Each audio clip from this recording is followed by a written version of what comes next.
하워들리 선생님과 함께하는 사회복지 상담 시간입니다. 스튜디오에 선생님 나오셨습니다. 안녕하세요, 선생님. 안녕하세요. 자, 오늘도 상담 편지 주셨습니다. 제가 소개하겠습니다. 저는 70세 남성으로 메디케어를 가지고 있고 소셜연금으로 2,000불 받고 있습니다. 아내는 64세로 수입이 없고 메디케이드를 가지고 있습니다. 제게는 롱텀케어의 경우가 될 때 부담하게 될 의료 비용이 너무 높아 점점 그에 대한 걱정이 커지고 있습니다. 제가 어떤 준비를 하면 되는지 알고 싶습니다. 이런 내용이네요. 네. 아내분이 64세군요. 네. 현재 메디케어를 갖고 계시지만 65세가 되면 현재 상황으로 볼 때 메디케어 케이드는 종료가 됐고 메디케어를 갖게 되실 것 같습니다. 맞아요. 네. 아내분은 본인 연금 또는 배우자 연금이 신청되어 있지 않은 것 같고요. 이유는 모르겠습니다만 신청이 가능할 것 같고요. 따라서 65세가 된다면 남편은 71세고요. 그래서 두 분 모두 메디케어만 갖게 되는데 이런 경우에 롱텀 케어가 된다면 비용에 대한 부담을 크게 느끼고 계신 듯합니다. 보통 이제 롱텀 케어라고 하는 것이 내가 어디 몸이 좀 많이 아파서 장기적인 치료가 필요할 때를 말씀하시는 거잖아요. 근데 이제 이 롱텀 케어를 받으려면 그 자격 기준이 좀 있을 것 같아요. 네네. 그렇습니다. 공식적으로는 금전적인 기준이 있겠고요. 그 다음에 일상생활 활동 중에 장애를 제한하는 임상적인 기준이 있고요. 그 다음에 나이나 어떤 상태를 구분하는 종류별 구분이 있습니다. 기본적으로 금전적으로 볼 때는 월소득 규모가 2,523불 미만이어야 하고요. 부부 말하는 건가요? 한 사람? 한 사람입니다. 한 사람. 그리고 금융자산 등 그 유동자산은 2,000불 미만이어야 합니다. 그래서 만약에 2,523불이 넘는다면 많이들 들어보셨을 텐데요.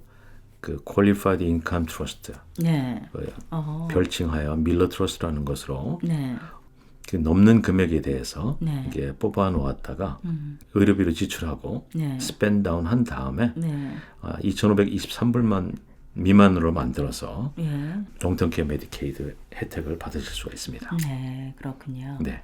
자, 그러면 보통 이제 임상적인 기준으로 본다면 임상적인 기준은 그 신체적으로 보통 저희들이 일상 활동하는 것을 6가지로 구분하고 있습니다.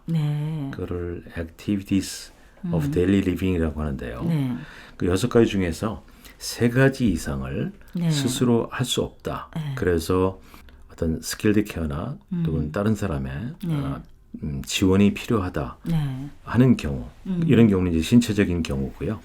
또 치매나 등등으로 해서 이런 정신적인 장애로 인해서 정신적인 장애만이 아니라 그걸로 인한 어떤 일상 활동에 장애를 일으킬 때 이런 경우를 임상적인 기준으로 해서 6가지 중에 3가지 이상을 스스로 할 수 없다면 롱텀 케어 메디케이드 해당 사양이 되겠습니다. 일상활동 중 6가지 중 3가지라고 보통 한다고 하면 뭐 혼자서 뭐 씻지를 못한다, 뭐 샤워, 뭐 그런 옷을 잘 못 입는다.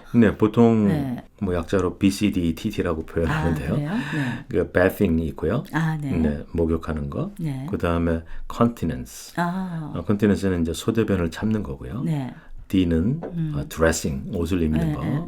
그 다음에 E는 eating, 먹는 거예요. 그 다음에 transfer, 움직이는 거고요. 그 다음에 나머지 T는 toileting입니다. 그러니까 소대변 보는 거예요. 그 중에 그게 일상활동이라고 합니다.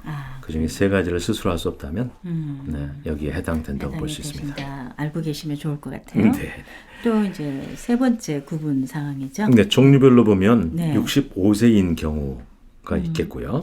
그 다음에 65세 미만에 해당되는 경우에는 블라인드나 또 장애인이 해당이 되는데 장애인은 소셜국이나 주정부가 인정하는 경우에 해당이 됩니다. 그렇군요. 자, 그러면은 이 두 분의 경우는 어떨까요? 지금 이 두 분은 금전적으로나 뭐 종류별로나 문제가 없을 것 같고요. 결국 임상적인 기준만 해당된다면 롱텀케어 메디케이드 혜택을 신청해서 받을 수 있을 것 같습니다.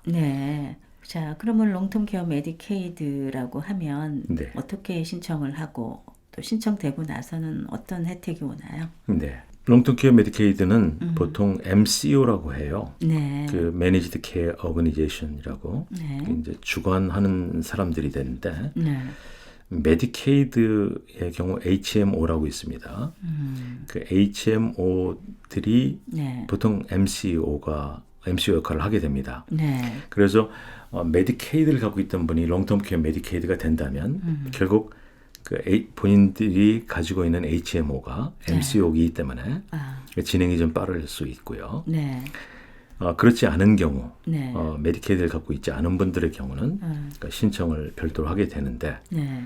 21살 이상의 경우는 ADRC, 노인국 네. 그리고 보드 오브 소셜 서비스, 소셜국, 네.